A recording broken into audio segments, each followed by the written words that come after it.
अरे हमारो कवना हो बेटी आँखी के हो पुतरिया।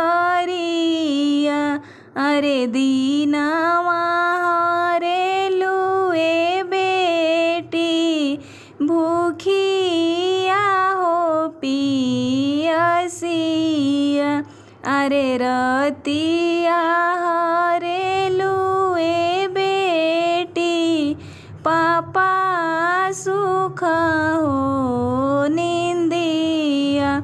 अरे आई है बरतिया ए बेटी हो खाबू हो परैया। अरे कहवा में खोजबो ए बेटी ऐसान सुंदर हो धियावा।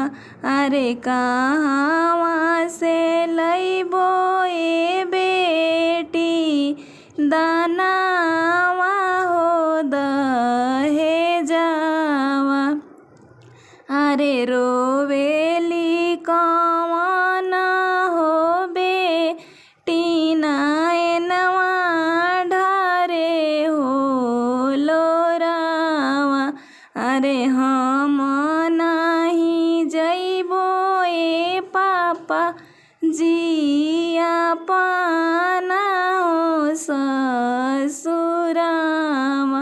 दोस्तों, हमारे बेटी का शादी वाला गीत आपको कैसा लगा प्लीज़ कमेंट करके अवश्य बताएं। और हमारे चैनल पर नए हो या पुराने हैं दोस्तों, हमारे चैनल को सब्सक्राइब भी करें और शेयर अवश्य कर दें और एक छोटा सा कमेंट करके अवश्य बताएं कि आपको कौन सा गीत सुनना है। बाय दोस्तों, नमस्ते।